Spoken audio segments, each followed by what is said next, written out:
Hello mariners, I hope you all are fit and fine. So, this is lecture 2 of boilers. People who have not seen our lecture 1 on boilers, please go have a look to it because we have discussed very important things in it, such as different type of boilers and the basics of steams. That is covered in lecture 1. Today we are going to study the lecture 2 of boilers, in which we'll discuss about boiler mountings. So let's start with lecture number 2. Friends, till now we have known that boiler is something that produces steam. So for running this machinery, there are different mountings that are attached to the boiler to facilitate in the production of steam. So what are these mountings? So number 1 is main steam stop wall. This is a wall which is attached to the boiler, out from which the steam is coming out and is supplied to the steam system on board. Okay, so we'll draw the main steam stop wall here. This wall is screw down non-return wall.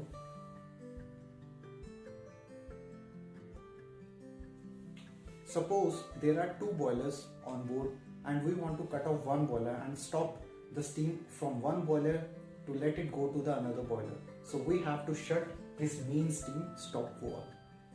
Okay, so the second mounting is auxiliary steam wall. This is similar to the main steam wall, but the difference is the steam from auxiliary steam wall goes to the auxiliary purposes, such as heating for the tanks and all the heating purposes. So we'll draw it here, and this is also screw down non-return type wall.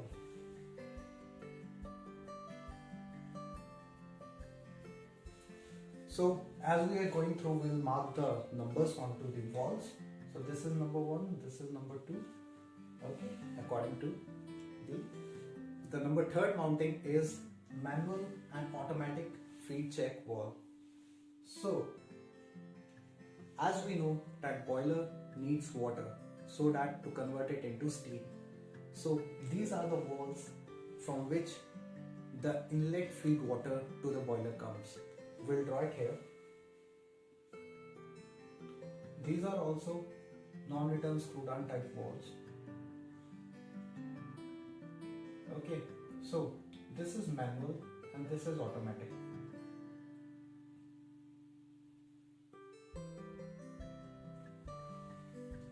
So as the name itself, one is manual, one is automatic. In automatic, as the level decreases in the water, in the boiler for the water, it automatically sends the water to the boiler and maintains the level. And in manual, we have to take the water manually. They are both attached to the pump, okay, and the pump takes the suction from the hot well. So this is about the main manual and automatic feed check wall. The next mounting we have is gauge glass.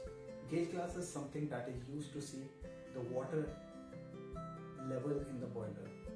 So let's see if this is the water level in the boiler.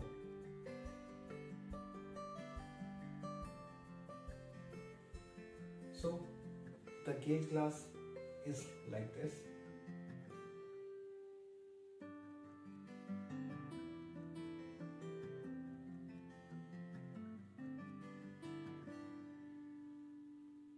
This is the cock to the steam side.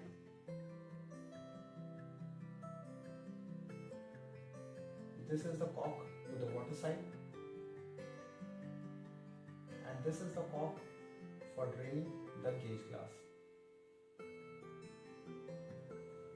Okay.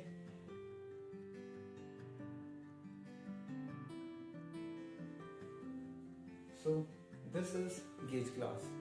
Here, if you notice that on the steam side, the cock is manufactured in such a way that it is opening downwards here, because we need to make sure that during the vibrations on board, it does not automatically get closed. If it is placed in a this way as marked open, then automatically because of vibration this may get closed and may give us the false reading. So we need to make sure that they are always in an open position, so they are manufactured like this way, so that they always remain open.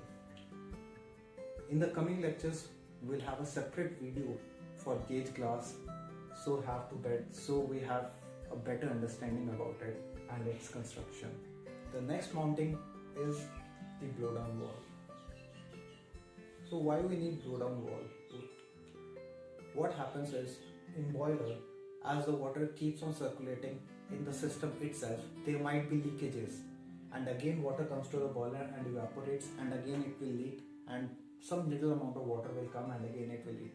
So by this what happens, that the density of the boiler water keeps on increasing. So what we have to do to maintain the density of the boiler water, in that case we have to every day blow down little boiler water and take fresh water into the boiler. So there are two valves in pair.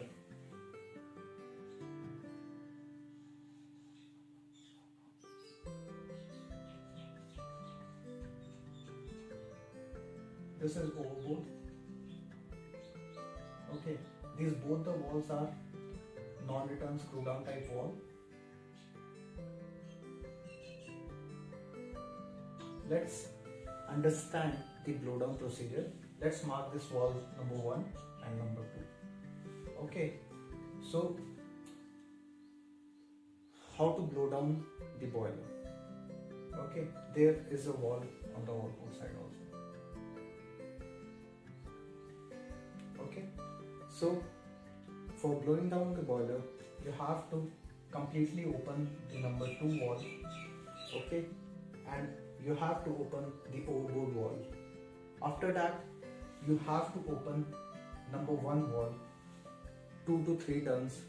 Okay, or you can quickly fully open it and quickly fully shut it, so that if you will crack open it, then it may be the chance that you may damage the seat of the valve, as it may give the wire drawing effect.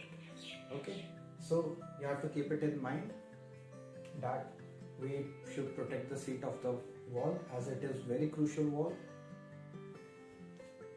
So that was all about the blowdown.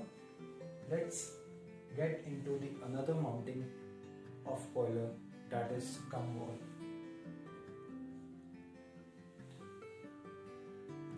On top of the boiler water, we may see some of the debris that may be floating on top of it. So how to remove it? The way to remove that debris floating on the top of the boiler water is through the scum valve. Or sometimes we see that little oil is there on the top of the boiler. So we need to remove that. How to remove it? That is also through the scum valve. How the scum valve is designed? We have an internal mounting called scum funnel. I guess we have it here. Okay, this is it. We discussed it before only. So this is scum funnel, which is the internal mounting for the boiler. It is here and it is attached to the scum valve.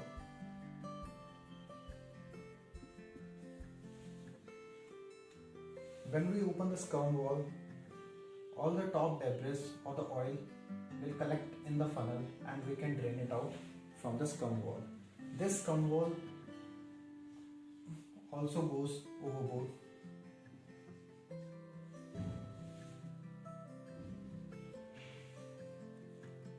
And help us to remove the floating debris. This was all about the scum valve. Next we are going to study about the air vent. It is fitted on the top of the boiler.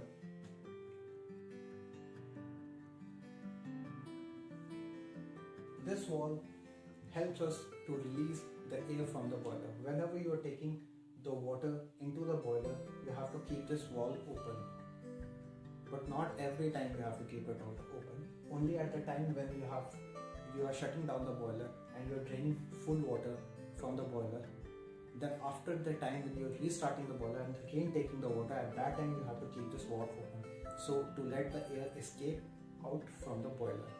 And also at the time when you're starting the boiler, you have to keep it open so that you have to wait to see the void steam as it may come out of the boiler, then only you open the main steam stop valve. That is another procedure, we are not getting into it, we will study later at another lecture. So we have got to know what is air vent. The next we have is safety valve. In case the pressure in the boiler exceeds its limit, so we have the safety valve here to release the steam out in the atmosphere. They are 2 in number, and we'll study in detail about the safety valve, the safeties, the construction, the working in the next coming lectures. Next is chemical dosing valve. It is attached to the steam side, so to inject the chemical directly into the boiler. Next we have a salinometer or the water sampling valve. It is attached onto the water side. It helps us in taking the sample from the boiler. It is not a simple valve. Let me draw it. This is the salinometer valve. Then this is a coil tube. As we know, the water that is coming from the boiler is very hot and we cannot directly take it.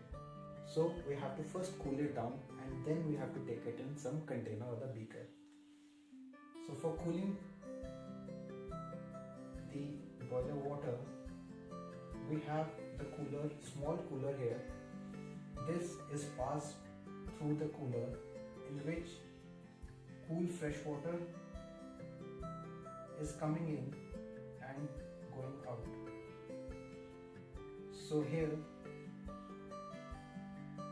we can collect the boiler water sample for testing purpose. So this whole arrangement is called salinometer. Next is burner. Burner is one of the main components of the boiler. Without this, boiler is nothing. This is the component that is responsible for the combustion inside the boiler. There are different types of burners. The construction, everything we'll study in one of the coming lectures. For now, the burner is situated here.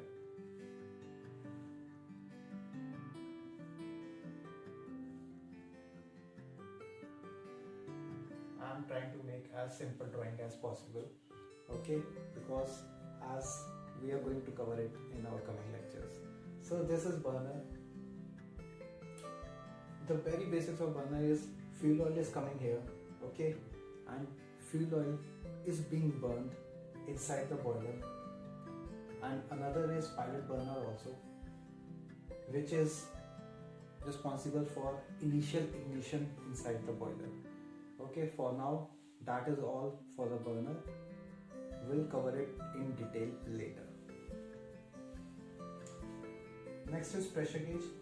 Pressure gauge is used to know the internal steam pressure of the boiler. Let's place it here.